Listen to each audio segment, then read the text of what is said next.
Okay, we're back with our first interview today on the Morning Cruise. And I'm very excited for this one because it sort of dives into something that we all deal with, but we don't always really talk about, is about our emotions.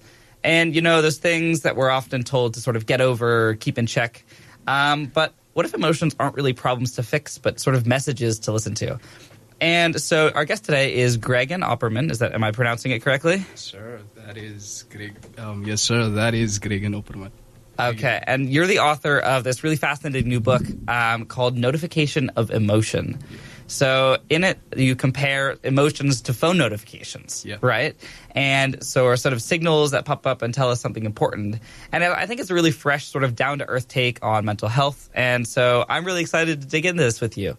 Yeah. And I know Cami is as well, and Kusi. So, yeah. Welcome. Thank you for being here. Thank you for having me. You guys are so amazing. Love the vibes. Sweet.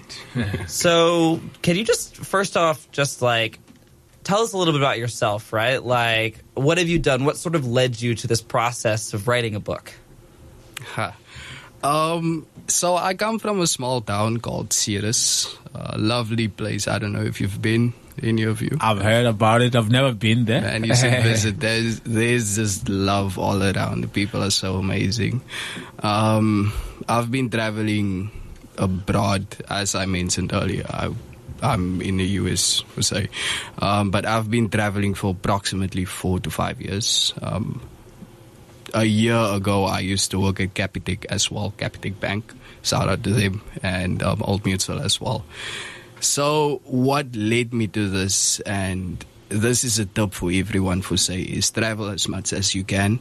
Because one thing I can promise you is, if you indulge with multiple cultures all around the world, you are constantly going to be educated because everyone has a piece to teach you. You know, like everyone in this room, for saying, everyone listening, we all have a piece of personal education that we can say.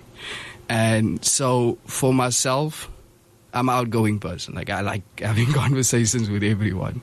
So for myself, I constantly had conversations with interesting characters, and I would always learn, okay, so this is my perspective, this is my perspective.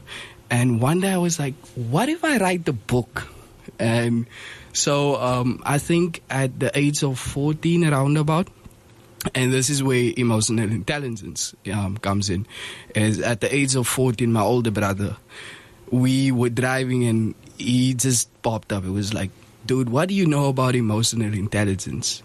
I can imagine as a 14-year-old, you're like, what? What do you mean? And he basically explained the concept of emotional intelligence. And after that, I just wanted to dive in on a constant basis. I wanted to know, but what is emotional intelligence? And having a small bit of education about it and building constantly, I realized that emotions is just a notification. Like, you don't need to react. If somebody tells you something like, hey, you ugly, you know, you don't need to react on it. You don't need to be, well, yeah, let's fight. You know, you can just, and that's why the book is called The Notification of Emotion, because it's a notification. It's not a command. And that's why I decided 2 years ago to write the book. So traveling, how did it all started, man? Because obviously everybody wants to travel, but in studio, I have 3 interns from different countries, from Martinique, from Belgium, from US, and US South African. But how it all started for you to travel?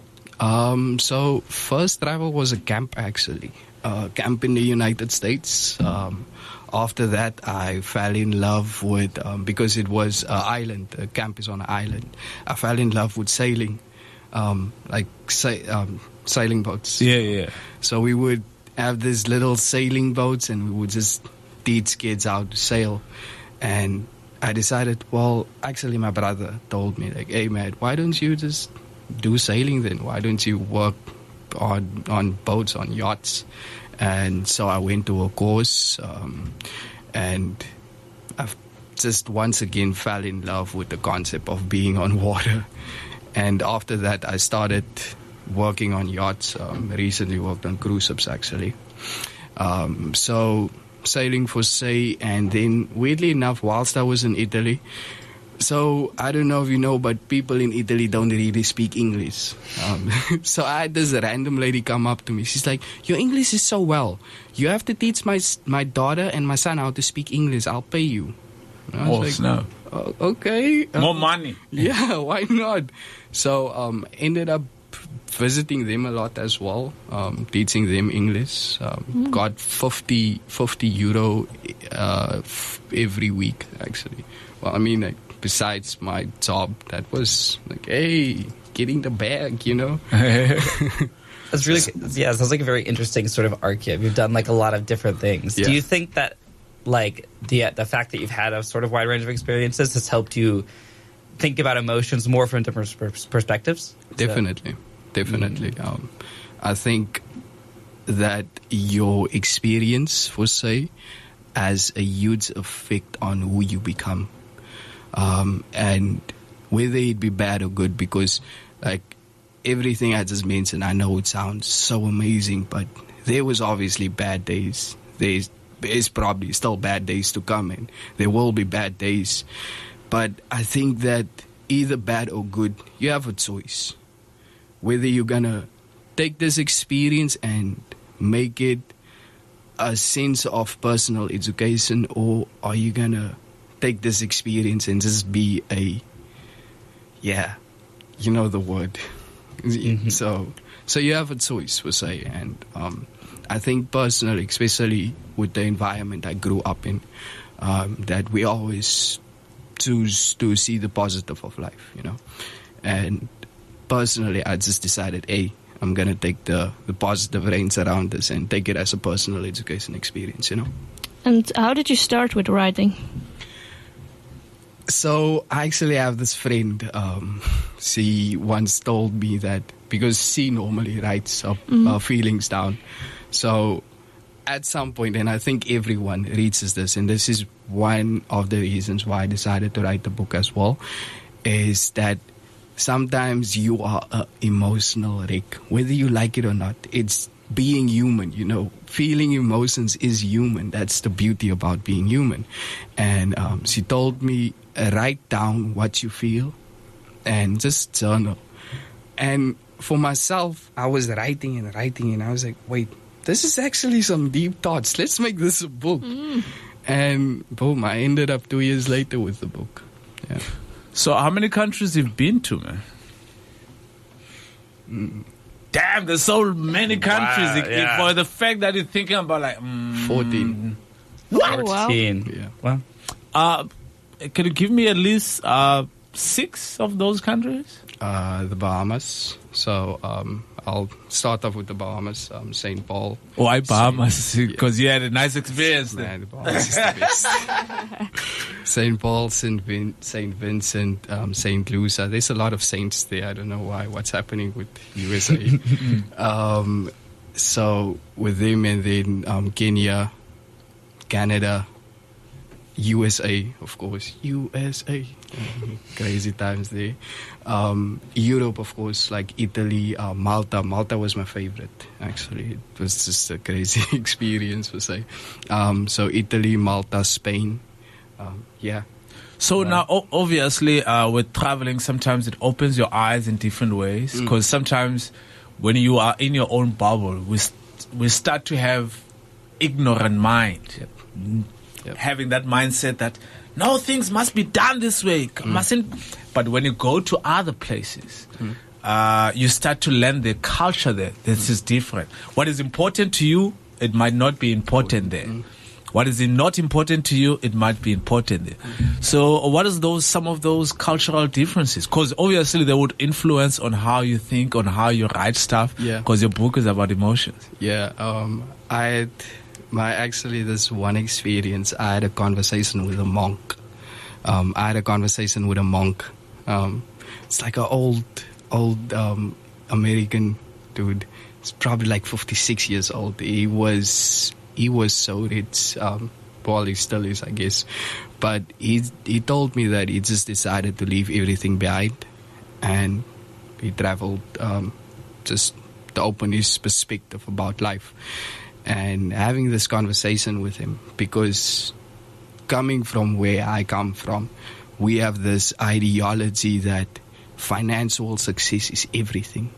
And I mean, at some point, it is a perfect tool to have, especially in this jungle of an economy, to survive. But what he made me realize, it's just a tool. And for myself, because I used to think that having it will make me more valuable. And after that conversation with just this one man, I realized that that's just a tool that does not add to your value. Your value is your emotional intelligence. It's the love that you give out. And it's just your aura in general. The room that you walk in, sometimes you have to add some goosebumps to people, It's important because the highest act of humanity is to inspire. And that's when I realized that I can achieve financial success whenever I want, but that's not the thing that I need to master. The thing that I need to master is myself first. I think it's Napoleon that once said, before a man can master the world, he has to master himself. And that is one thing I took away from all of these. Man, I've had so many conversations with people, but this one particular conversation made me realize financial well-being is just a tool. It does not add to your value as a human being. In South Africa, we're calling it Ubuntu. Oh, yeah. Humanity. Hey, bro. Yeah, I mean, I think that's something that a lot of people need to hear, because I know, it's very easy to get wrapped up in all of I need to do this, da, da, da, da. But just centering back on yourself, I think is incredibly, incredibly important. Yeah. And so you've sort of, how do I rephrase this question? So you say that emotional awareness can make you a better friend, a better leader, more creative. This is sort of from your book, so I sort of want you to dive into that a little bit. Can you talk about that? Why does emotional intelligence mean so much? Why is inspiration the highest expression of humanity for you? Yeah. We're gonna get philosophical here. Man, let's do it. Let's do it. So I'm not gonna dive in fully in the book because it's 26 chapters, and my conclusion, which adds up to 27. Actually, with my introduction, it's 28. Wow. So I'll just dive into one of my favorites, which is the chapter where I speak about yin and yang, right? The balance of life. And with yin and yang, per se, I'm a firm believer in without beauty, they can't be ugly, and without ugly, they can't be beauty. Without good, they can't be bad, and without bad, they can't be good. Right? There's actually a song of J. Cole. I don't know if you know it, Love Yours. You should listen to it if you have a chance. I think I've heard it, but I don't think it's coming to mind right now. Yeah, but if you ever get the chance, just bump it. But in this song, he says, there's beauty in the struggle and ugliness in the success. Hear my words and listen to my signal of distress. And from that, what I took is that there's beauty in the struggle, right? Because if you as an individual go through a struggle, whatever the struggle might be, there's still beauty in it. Because that moment, you get to dive into yourself as an individual and you see your own strength as an individual. You're like, damn, I made it through this. Wow, I'm really strong. I can do this. And that's the beauty in it. You found the beauty within yourself. And that's the most important beauty you can find, right? And then ugliness in success is that personally, when I have reached certain things, I actually get anxious, So for instance, when I recently bought a new car, I got anxious with it because I was constantly it's just a sense of rush and adrenaline. But I wasn't as happy with the car. And then my old car, I'm so relaxed in it, It's just, this is my baby. I feel comfortable with it. And once again, it's the ugliness in success, So it's the yin and yang balance. And why I think that inspiration is the highest frequency or the highest human act is because the Bible says, give a man a fish and he will eat for a day. Teach him how to fish and he will eat for a lifetime. And the best education that you can give an individual is not a formal education. Like, yes, formal education is important. It makes our economies thrive, and we get buildings and technology. But that's as far as it goes, because before that there was inspiration, and it's the highest human act. Because think about it, if I told you 50 years ago, for instance, like 50 years ago, we're alive, right? If I told you that you can take out a phone, right? You can touch on it, you can watch a movie on it, you can call people, you can take photos, you would look at me as if I am completely insane. And the individual who started that concept, when he went to someone with it, people looked at that individual like, are you crazy? What's wrong with you? Why would you think something like that? 50 years later, we have a phone in our pocket, a movie theater in our pocket. It all starts with a sense of inspiration and taking it back to the ghetto, for say, or just Kasi. Cape Flats, my bro. Is that the highest thing you can do is to inspire. Because a lack of inspiration... Wait, William Shakespeare. Let me drop you a William Shakespeare quote. I'm excited. Men of our times are masters of faith. The problem, therefore, is not within our stars, referring to God, but within ourselves. So, as William said, masters of faith. If you have the ability to master faith, to be so crazy enough to believe in a dream, I promise you can change the world. You can do whatever you want if you just believe in yourself and believe in the concept that if you put out good enough energy, more than enough energy, and speak it into the universe, it shall appear. To be honest with you, as soon as you said that, I think of some of the great leaders we had all over the world.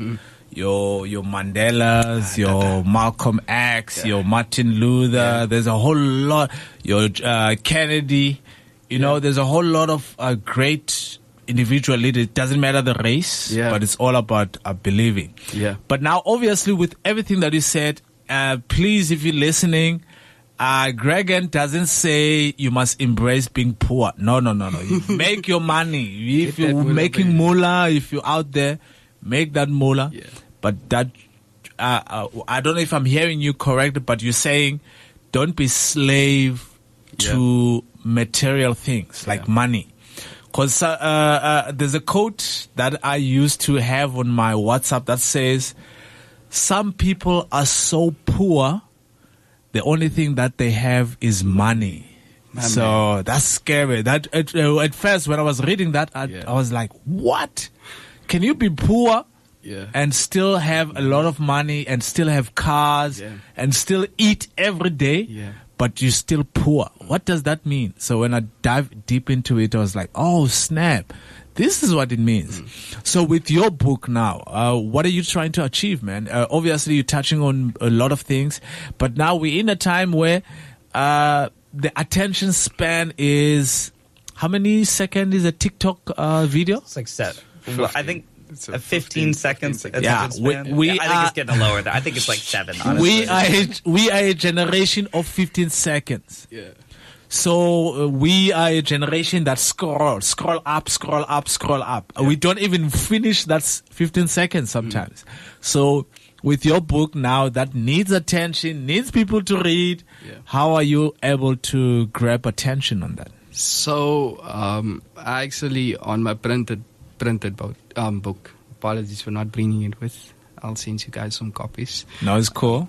But on the printed book, there's a quote of Tupac, actually. Yeah, I went ahead and got Tupac in this. Tupac Amaru Shakur once said, "The goal is not to change the world, but if I can just lighten up one light, I have achieved my goal."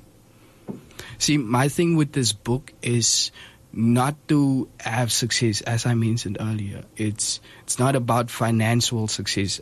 By all means, get your money, get that bag Please up. don't say it's not about financial. People want money. money. As we speak now, people are at work. Yeah, There's a but- driver who's driving a taxi Like, what that do we're you talking mean? on now. What They're do you making mean that money. Yeah. No, but the thing with the book, for say, it's not about that, about achieving as much in the goal actually is to have a message out that you need to control your emotions. You know, I don't care if I sell out or not, but the goal behind this is at least just to inspire a few people. And if it goes all out, if it goes to this person and that person, amazing.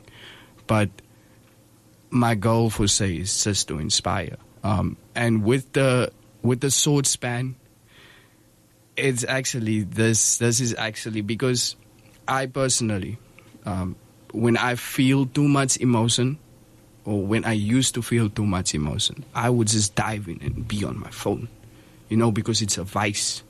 That's the name of a phone or a laptop is a device, but in reality it's just a vice. It's an escape from reality real quick.